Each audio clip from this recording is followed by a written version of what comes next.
Guys, welcome back to Powerstroke, boys. Today's video, I'm going to show you guys how to change your transfer case fluid on a 2002 7.3 Powerstroke. Let's get right into it. You're going to need a couple of things. You're going to need a catch basin, at least 2 quarts worth. You could even use a plastic Tupperware container. As long as it has a 2-quart capacity, you're fine. You're going to need a 10 millimeter or a size 10 Allen drive with a 3/8 ratchet. You're going to need some type of fluid dispenser to take the fluid and put it into the transfer case. Again, this takes 2 quarts, and the recommended fluid is the Marcon LV, which this is actually a old Marcon LV bottle that I have a little snout adapter to the top because I'm actually filming this while I'm actually doing my transmission swap in my truck. So I'm using the old bottle with a bottle adapter. So the fluid I'm going to be using is a low viscosity full synthetic from Lucas. This is what I'm using in my transmission build. This is what I'm going to run in my transfer case because I want both of them to be matching. All right, guys, I went ahead and removed my skid plate to make this easier. Plus, I'm still installing my transmission, so that's why this is out.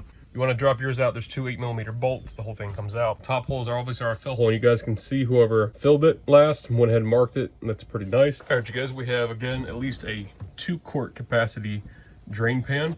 Go ahead and loosen it up and be prepared to catch the fluid. I'm sure it's going to come out pretty quick. So we're going to go ahead and just...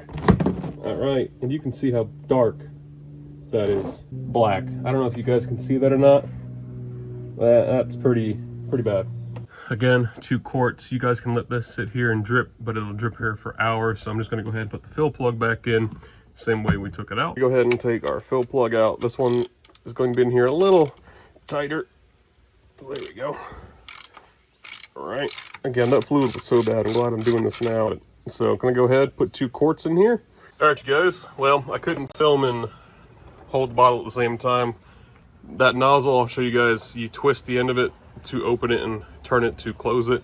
I just kind of tucked it up here. That's another reason why I took the skid plate out, because it's much easier to change the fluid, plus it doesn't make a mess going down the skid plate anyways. Went ahead, put 2 quarts in, and it started to drip out. You can put your pinky in there. You should feel the fluid just below this little casting ridge where the bottom of the threads are. You should feel it just above that, okay? But other than that, that's how you change your transfer case fluid in a 2002 7.3 Powerstroke. Thanks for watching. Remember, leave a like, comment, subscribe. We'll see you guys in the next video.